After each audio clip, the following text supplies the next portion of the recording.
বন্ধুগণ, আজকে নয়াটির আমরা এই স্টেশনে একটা বিক্ষোভ সভার আমরা আয়োজন করলাম।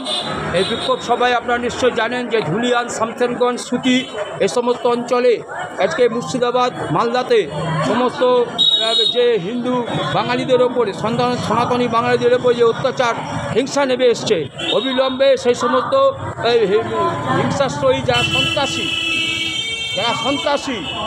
যাদের সন্ত্রাসের কবলে এই সমস্ত অঞ্চলগুলো আজকে হিংসা কবলিত অঞ্চলে পরিণত হয়েছে বন্ধুগণ, তাদের বিরুদ্ধে আজকে কঠোর ব্যবস্থা গ্রহণ করার আমরা আর্জি জানাচ্ছি আমরা বাঙালি সংগঠনের পক্ষ থেকে। এবং আমরা চাইছি অবিলম্বে সেইখানে আজকে এই সমস্ত ব্যক্তিদেরকে গ্রেপ্তার করে সেখানে আজকে একটা কঠোর আইনি ব্যবস্থা আজকে গ্রহণ করতে হবে কেন্দ্র সরকারকে, রাজ্য সরকারকে এবং মাননীয় এখানকার পশ্চিমবাংলার মুখ্যমন্ত্রী, ভারতের প্রধানমন্ত্রী, ভারতের স্বরাষ্ট্রমন্ত্রী অমিত শাহ থেকে শুরু করে সকলের কাছে আমরা বাঙালি সংগঠনের পক্ষ থেকে একটা আমাদের অ্যাপিল রয়েছে।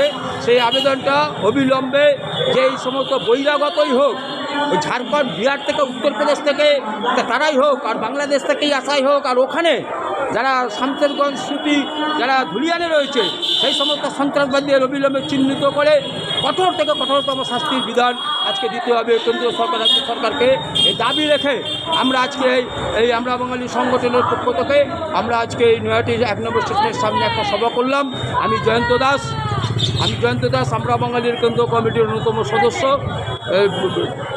আমরা শান্তি এবং সম্প্রীতির পক্ষে আমরা এই সমাবেশটা করলাম। নমস্কার, ধন্যবাদ, সকলে ভালো থাকবেন।